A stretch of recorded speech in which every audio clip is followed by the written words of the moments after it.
Oke, selamat pagi, selamat siang, dan selamat malam buat para pendengar channel ACW. Sekarang saya akan menceritakan cerita misteri kembali dengan judul Dagingnya Manis. Tanpa berlama-lama, mari kita dengarkan alur ceritanya. Cerita ini saya buat dengan kesadaran yang penuh. Ini kisahku di tahun 1995. Jadi sebelum saya menceritakan kisah kelam ini, saya akan memperkenalkan diri saya terlebih dahulu. Tapi saya menyamarkan nama saya karena saya tidak mau semua yang terlibat di cerita ini bisa diketahui keberadaannya. Memang cerita ini berlatar di tahun 1990-an. Jadi pada saat itu hukum di Indonesia pun belum terlalu ketat seperti sekarang. Saya anak laki-laki bernama Juki. Saya hidup bersama dengan ibu saya karena ayah saya sudah meninggal waktu saya kecil. Tapi kami hidup dengan ekonomi yang baik karena ayah saya meninggalkan warisan yang banyak. Ya bisa dibilang jadi kami hidup berkecukupan. Ini ceritanya ketika saya kecil. Saya adalah anak yang cukup aktif. Dan saya mempunyai teman yang jauh lebih tua dari saya, namanya Mang Jul. Waktu itu, ketika di hari Minggu, saya bermain di depan rumah Mang Jul. Tiba-tiba, Mang Jul mengajak saya buat makan di rumahnya. Dan saya dengan polosnya menurut saja. Setelah makan, Mang Jul mengajak saya ke kamarnya. Katanya, dia mau ngasih saya jajan. Dan saya hanya menurut saja. Namanya anak kecil yang akan dikasih uang jajan, ya saya mau ketika itu. Singkat cerita, tiba-tiba Mang Jul mencium saya dan saya sedikit meronta, tapi tenaga saya tak cukup kuat untuk melawan. Jadi waktu itu dia mencium saya, menjilati saya. Saya selalu merasa trauma ketika menceritakan kisah ini. Dan setelah itu laki-laki bajingan itu menyuruh saya untuk menghisap kemaluannya. Dan saya hanya menurut. Karena waktu itu dia mengancam saya, jika saya tidak menurut, maka dia akan membunuh keluarga saya, terutama ibu saya. Dan setelah dia menyuruh saya menghisap kemaluannya, kejadian yang sangat-sangat mengerikan terjadi. Saya disodomi oleh lelaki bejat tersebut. Waktu itu saya merasakan sakit yang amat sakit di tubuh saya khususnya. Setelah dia puas, dia memberiku uang 500 rupiah. Ya waktu itu uang 500 rupiah itu sudah sangat besar untuk jajan. Ya waktu sudah berlalu berapa hari, tapi saya masih merasakan trauma. Tapi saya merasa ya sudahlah, ini sudah terjadi dan saya harus melindungi ibu saya. Dan tanpa disadari, dia selalu mengajak saya melakukan hal tersebut. Dan saya pun tidak bisa menolak karena kenapa? Dia mengancam ibu saya lewat saya. Jujur, waktu itu saya benar-benar tertekan dengan keadaan itu. Saya ingin mengadu tapi saya takut. Karena dia mengancam akan membunuh ibu saya, jadi saya menurut-nurut saja. Ketika dia mau melampiaskan nafsunya. Singkatnya, setelah bertahun-tahun saya masuk SMA. Tapi waktu itu dia sudah tidak lagi melakukan itu pada saya. Tapi dendam yang saya miliki itu masih membara. Dan ada satu cerita yang akan saya ceritakan. Ketika saya pulang sekolah, saya lewat depan rumah Mang Jul. Tiba-tiba saya melihat dia mengajak seorang anak laki-laki masuk ke dalam rumahnya. Dan dia kembali menyodomi anak-anak itu. Dan timbul dalam pikiran saya waktu itu, sepertinya ini orang kalau nggak mati nggak akan berhenti untuk berbuat seperti itu. Saya bertekad untuk menghabisi dia karena yang pertama adalah dendam, dan yang kedua faktornya adalah saya tidak mau ada lagi korban. Dan setelah itu saya berusaha menyusun siasat supaya saya bisa membunuh bajingan ini. Ya mungkin kalian berpikir bagaimana mungkin anak kelas 1 SMA terpikir untuk membunuh orang, tapi waktu itu jujur saya benar-benar muak dengan manusia satu ini.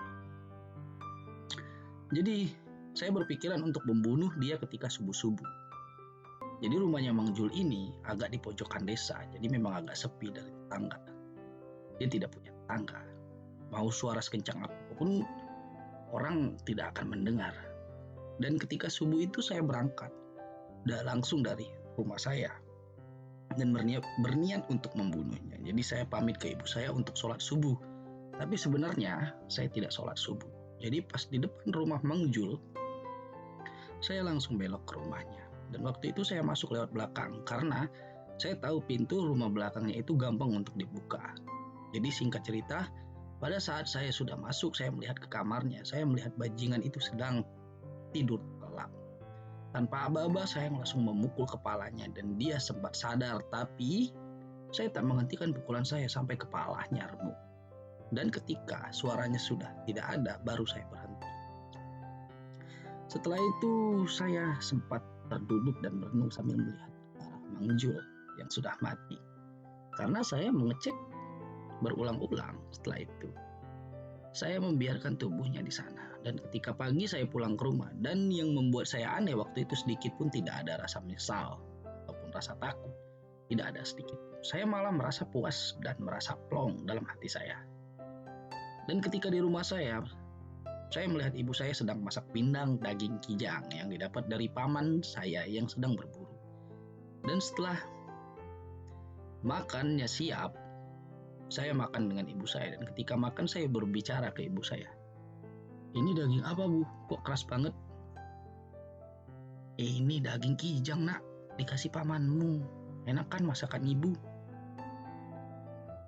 Enak, Bu, kuahnya. Tapi dagingnya nggak enak, alot. Ya anak, namanya daging kijang, ya keras. Tiba-tiba aku menyeletuk. Bu, kalau daging manusia keras nggak ya? Alot nggak ya, Bu? Ya mana ibu tahu lah, Nak. Ngapain mau makan daging manusia? Ya pengen aja, Bu, nyobain. Ini gimana masaknya, Bu? Jangan ngomong asal gitu kamu. Ya masaknya seperti biasa, seperti masak sop. Seperti biasanya kan kamu bisa. Oh iya, Bu, makasih, Bu. Singkat cerita, setelah itu saya datang lagi ke rumah Mang Jul dan berniat memasak dagingnya supaya tidak ada jejak itu di pikiran saya waktu itu. Nah, pas sampai di rumahnya, saya menyeret tubuhnya Mang Jul ke kamar mandi. Pertama-tama saya mengiris perutnya dan mengeluarkan isi perutnya. Dan saya mengubur sisanya di dapurnya Mang Jul. Kan dapur zaman dulu masih belum ada lantainya, masih tanah. Setelah itu saya mengubur isi perutnya. Saya memotong-motong dagingnya Mang Jul dan menyalaikan sisa dagingnya. Dan setelah itu saya masak di rumahnya itu, karena pikir saya kalau saya masak di sini pasti orang-orang mengira Mang Jul masak. Setelah masak dagingnya, saya mulai makan. Sumpah ketika itu saya pertama kali makan daging itu, saya merasakan kenikmatan. Dagingnya terasa sangat manis dan sangat empuk. Nah, sisa dari dagingnya saya berniat membawa pulang. Dan nanti saya akan mengaku ke ibu saya bahwa daging itu daging kijang yang saya dapat di hutan bersama teman saya. Pas pulang saya menyodorkan daging itu ke ibu saya. Bu, ini ada daging kijang saya dapat dari hutan. Tapi sudah saya salaikan, Bu. Pasti besar ya daging kijangnya, Nak. Iya, Bu, besar. Makanya dagingnya banyak. Setelah beberapa bulan, orang-orang mulai bertanya kemana Mang Jul. Karena sudah tidak pernah kelihatan. Tapi orang-orang kampungku tidak begitu aneh karena Mang Jul ini memang orang pendatang. Dan mereka mengira Mang Jul pulang kampung. Singkat cerita, setelah aku lulus sekolah, aku memutuskan untuk menetap di kampungku karena aku takut ketika aku merantau ibuku sendirian di rumah.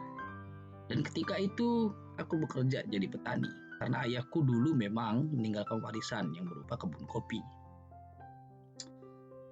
Ada satu cerita, pada siang hari ketika aku dan ibuku sedang di ladang, ada kejadian yang membuat sifat barbarku, sifat psikopatku kembali keluar.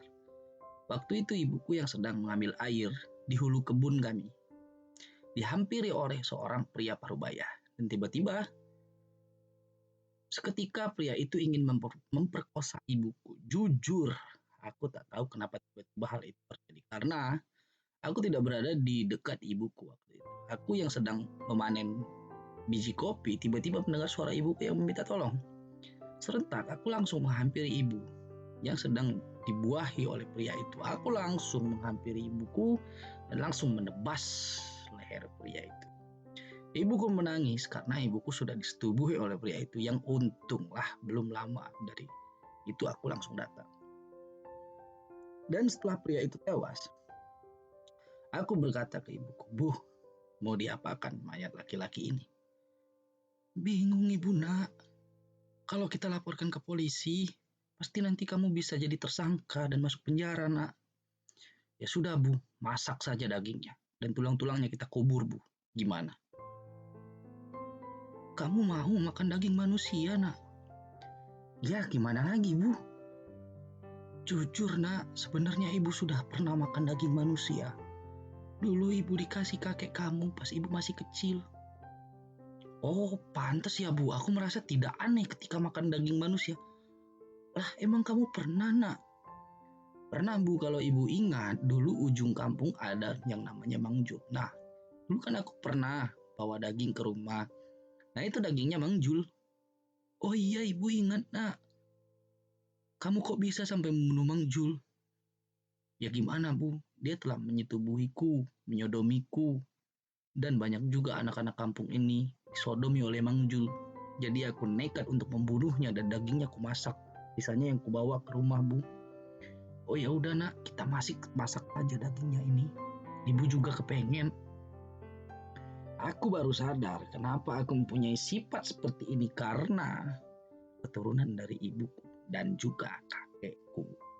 Kata ibuku, dulu kakekku sering membawa daging manusia ke rumah dan sekeluargaku menikmati. Entah aku bingung dengan keluargaku kenapa begitu doyan makan daging manusia, tapi ya gimana lagi. Setelah itu aku selalu berhasil membunuh orang dan selalu membawanya ke rumah. Dan saking hebatnya aku membunuh orang, tidak pernah aku ketahuan sama polisi. Karena aku dan ibuku selalu menutupi kelakuan kami dengan agama Islam. Setiap waktu sholat kami selalu sholat ke masjid. Jadi orang percaya dengan sifat baik keluarga, khususnya aku dan ibuku. Warga pun waktu itu tidak ada yang curiga, dan total selama hidupku aku sudah membunuh kira-kira 13 manusia, tapi aku tidak pernah ketahuan. Dan sekarang aku hidup dengan anak dan istriku. Sekarang aku telah hidup bahagia. Sekarang aku mengajar di sekolah dasar yang ada di kampungku. Dan aku berhasil menjadi PNS. Tapi sekarang tenang, aku sudah bertobat dan tak akan kuulangi lagi kelakuan di masa laluku. Tapi ya aku hanya menikmati setiap kali hantu-hantu korbanku datang ke rumahku. Karena sudah terlalu sering, jadi ya aku sudah tidak takut lagi. Inilah semengkal kisahku. Jangan pernah kalian tiru. Karena pada dasarnya orang berani untuk membunuh ataupun melakukan hal-hal di luar nalar manusia itu ada yang mendasari. Contohnya apa yang terjadi padaku, aku didasari oleh dendam karena nafsu bejat si Mang Jul pertama-tamanya. Oke, inilah ceritanya. Terima kasih buat para pendengar ECW.